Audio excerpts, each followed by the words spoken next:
Okay, I just finished watching the clip teaser that they announced with Vi. So let me react to Negrit what he has to say. We both love myus.com. Thank you, my After US.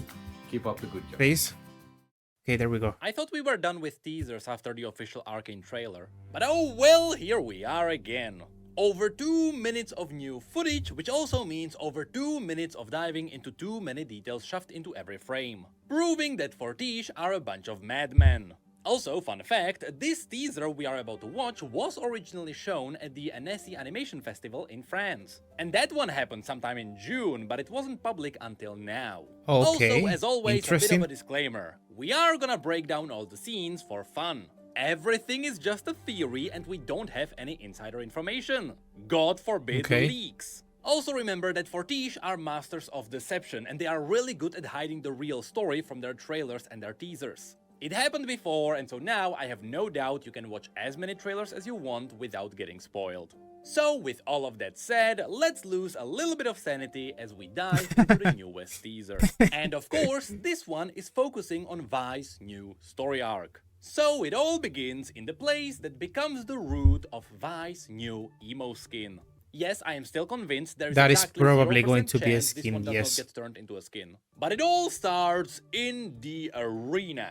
And the first character to appear here is the goon whom Vi has met multiple times in Season 1. She encountered him when they were still children, and later Vi got that one brutal scene in the prison, where she recognized him as one of Silco's henchmen, and she beat him with a dining plate. The amazing thing Oh, is, that's him. in that scene, the jailer told Caitlin that he had to get his jaw fixed. And so here, he got his jaw fixed. Now, if you turn on the closed captions, you might make out what the commentator is saying here. Not only did we learn that his full name and title here is Gustav the Scowler Jowler, but also it mentions that he is the butterfly weight champion of the Piltover Boxing League. Which means Okay. this isn't just a Zonite underground pit. This actually seems It's to like be a big an deal. official boxing league for Piltover and Zon. Now, after Gustav gets introduced, Wait. If this guy is a champion and he has the new like jaw and everything, this is probably like a couple years in the future. There is probably going to be like what is that called? Oh god. Time skip. Jesus, I almost forgot the word. There's probably going to be like a time skip for a couple of years for this to develop, right? There's no way a guy that got beat up in the first season is just now like the super champion, winner of every fight, and has like a metal jaw. Like, come on, there's no way that happens in like a year or 6 months. So this is probably gonna have like a couple years time skip for sure.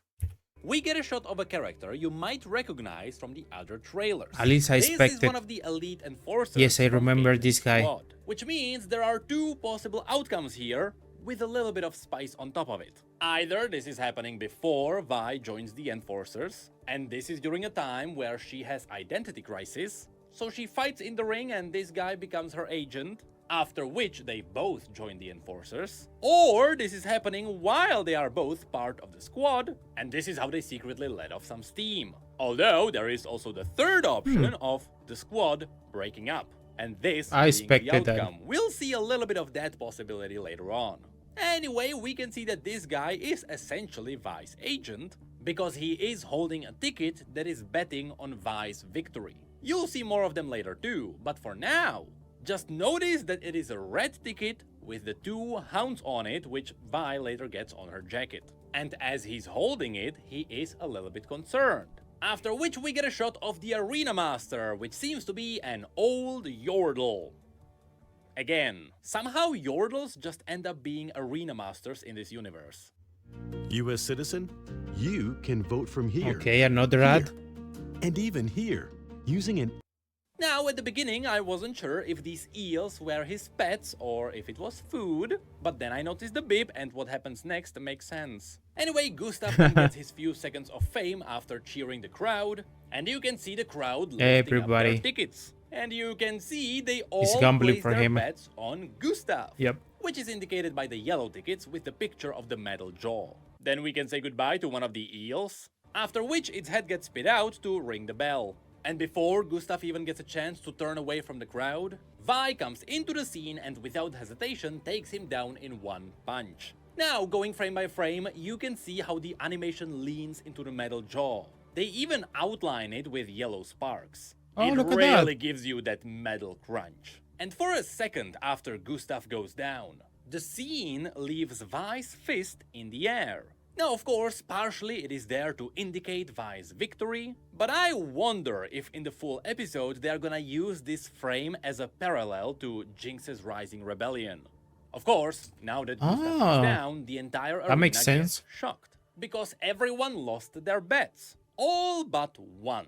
The agent who was the only one in the entire crowd with a red ticket. Also, the more you look into this, it is possible that he's not an agent, he's just her friend and he's supporting her, and you know, that's what trainers do. Now, at first, you can see that he doesn't let the victory get into his head. But after we see the metal jaw flying through the air, you can see the He slightest smiles. hint of a smile Yeah. on his face, which is then followed up by a bunch of shots revealing Vi's new appearance. She is not wearing much because this is an MMA-styled fight after all, even though they call it boxing. You can see her hair is quite a bit longer. Of course, it is also dyed black, with her shoulders and her neck also being covered in black paint, and so is her face. Which is where the rest of the teaser turns into a blur that shows Vi's life as a fighter. So it starts with her payout after her first win.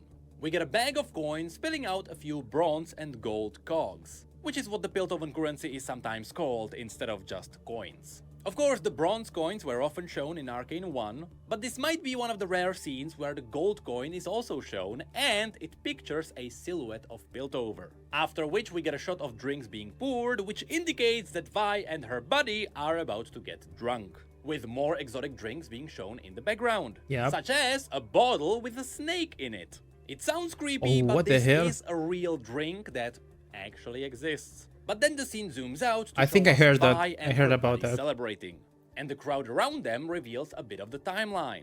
This is happening after Jinx started getting a bit of her following, because you can see some of the people Oh, the blue already hair. have their hair dyed blue, and some Oh, yeah. others are also using the vibrant paints that Jinx is known for.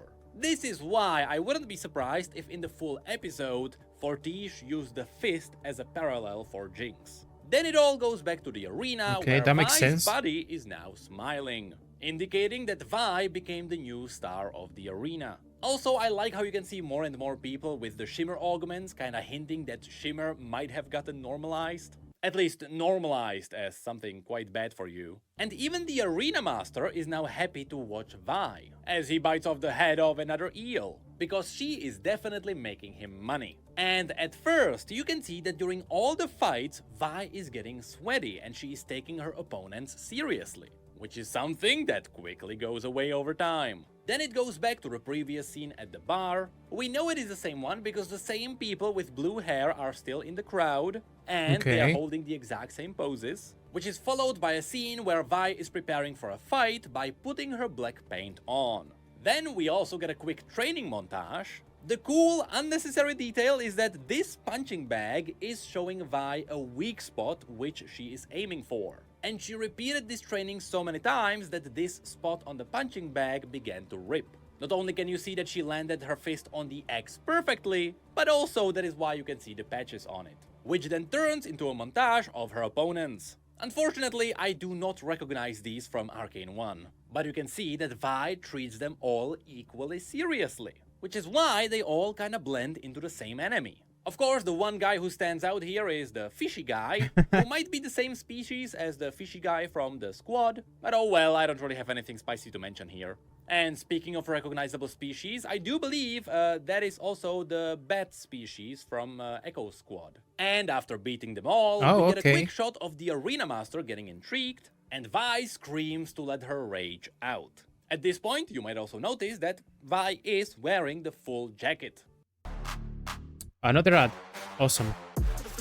And as she screams, everyone lifts up their betting tickets with the twin hounds. But among all of these, we can also see Jinx's hand also holding one of these tickets. Oh, hell so it no. seems like this entire time, Jinx was there watching Vi's descent into the rage. Then there is a quick scene from the previous trailer. Now this is then followed by another montage. Wait.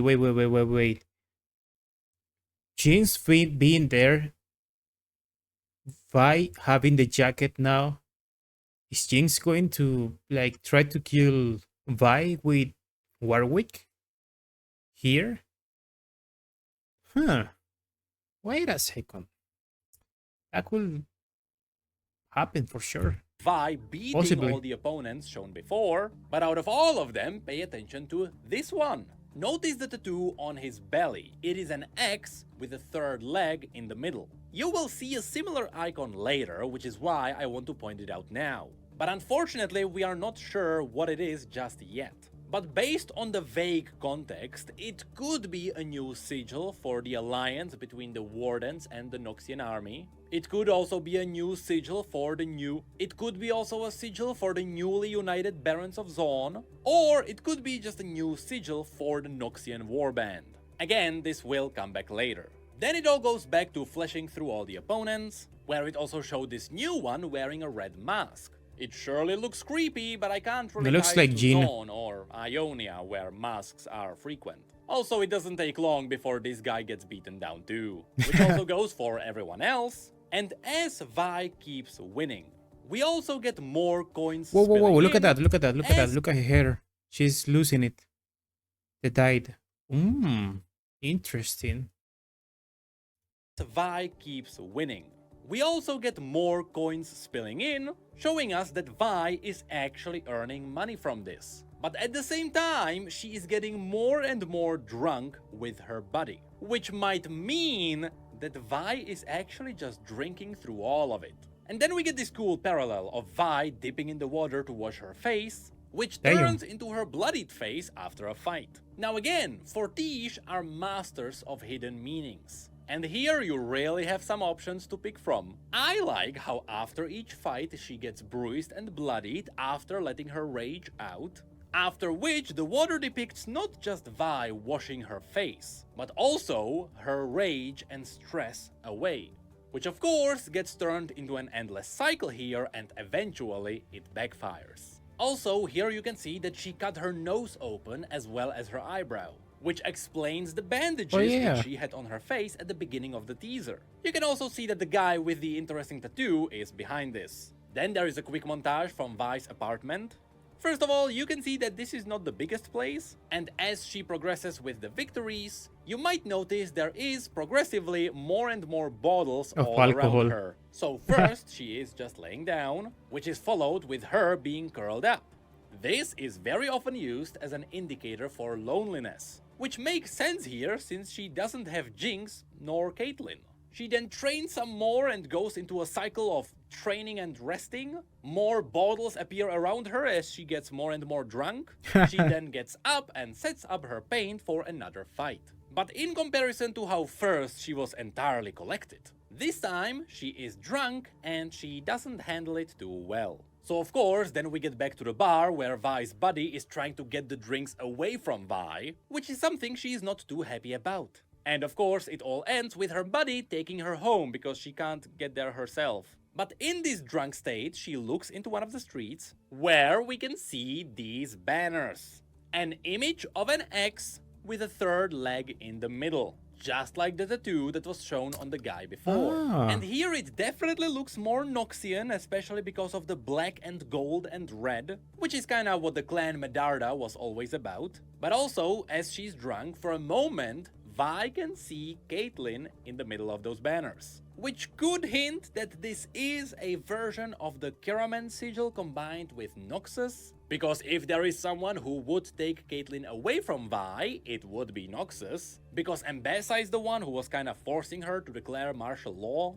which could also mean that because of her, Caitlyn doesn't really have time for Vi. But hey, that's all just speculation. Also, at the beginning, I mentioned that this might be happening before they all join the Enforcers, because we don't really have too many links here with them. But all of this loss might also be hinting that all of this happened after the squad broke up. This could be all hinted, especially Maybe. with all the rage aimed at the sigil. But that is where Vi lets her rage and frustration implode. She lost everyone. Yeah, I don't know why she would be so frustrated. I feel like this has to be after they break up everything, like Jinx. Yeah, there's no way this is in the beginning. I don't believe it. Lost everything, she's in the arena alone, and her grief and rage Exactly. starts to control her. Hence why the teaser itself is called Nothing to Lose. So then we get a few shots of Vi raging in the arena, you know, classic League of Legends things, after which we can also see that she is probably drunk in the arena. This is then followed with Vi dancing in the club, and she's imagining that Caitlyn is there with her, with the image of Caitlyn then turning into one of Silco's goons. The one who gets beaten quite often too, sometimes by Silco himself.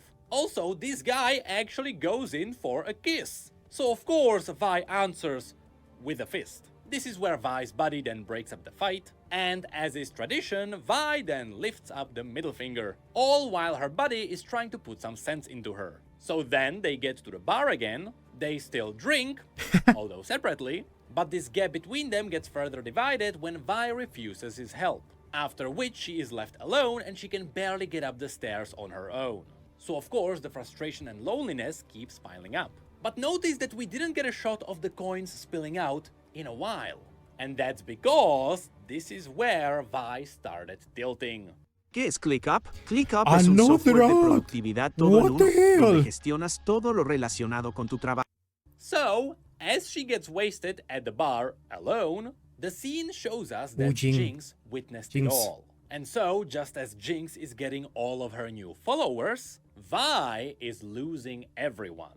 So then she's once again trying to get back home, but this time completely alone. She then drops onto the ground, looks into the same street as before, but now we can see Caitlyn among the banners screaming, which could be a flashback to something that happened between them. Which is then Makes reflected sense. in Vi, who starts screaming the next time she dips in the water. But while normally the water would wash her rage away, now it doesn't and Vi keeps losing. So next we get the tilt montage, where all the opponents now start beating her. Mostly because Vi seems to be drunk too. And when the shot goes back to the crowd, right next to the shimmer augmented person, where her body used to be, we now get Jinx, witnessing Vi's descent into the very bottom.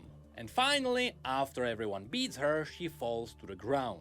The cool detail here is that just like Vi's very first punch in the arena, which shook the entire camera with a film effect, it all ends with the exact same effect. Which is likely where this blur of her life ends and the show is gonna continue with the normal timeline. And that is where the teaser ends. Which is where we also get a reveal of the dates. Oh yeah. So the premiere is gonna happen November on November 9th. 9th. Act 2 happens a week later on November 16th. I didn't with the final see act this. ending the entire Arcane on November the 23rd. So it's they are every taking week? the exact same approach as Yep. they did with Arcane 1. I call And it- with that, I said it. we are done. And yeah, they are Another doing it. teaser covered right after the big trailer, which should mean there should be a bit of a break before we start getting closer to the premiere. I mean, I do believe that we were given this teaser only because it already appeared in the festival. And once again, the same point with all the trailers gets proven. It doesn't matter how many trailers we watch. It is Arcane, and so I still have no idea what the story is going to be about. Sure, we may get some details from specific scenes, but when it comes to the overarching story, I have no idea what's going to happen. The only And thing... also, I'm pretty sure they are trying to make the MMO. So I don't know if they are trying to end this show with like a how can I say this, with like a good beginning for the MMO when we get to this part, Piltover and Song, Zone or Zone, I don't know how it's called. So I don't know exactly how they're gonna do it, because if Riot wants this to be part of the MMO story, like we're with Caitlyn or Vi, and they talk, maybe Vi talks about how she fought in this like championship arena UFC style when we're doing quests with her, for example. That could be fun and interesting. So I don't know if if they are gonna do something like that, like finish the story with like in a place that can work for the MMO. Let me say it like that. I don't know if they are gonna do it. I don't think so because they don't really like doing that type of stuff. But that could be nice if they want the MMO and Arcane and all of that to be part of the same universe. So we will see. I think everyone is sure of is that Vi and Jinx are getting new skins. Oh, for sure. Oh, for sure, for sure. Okay.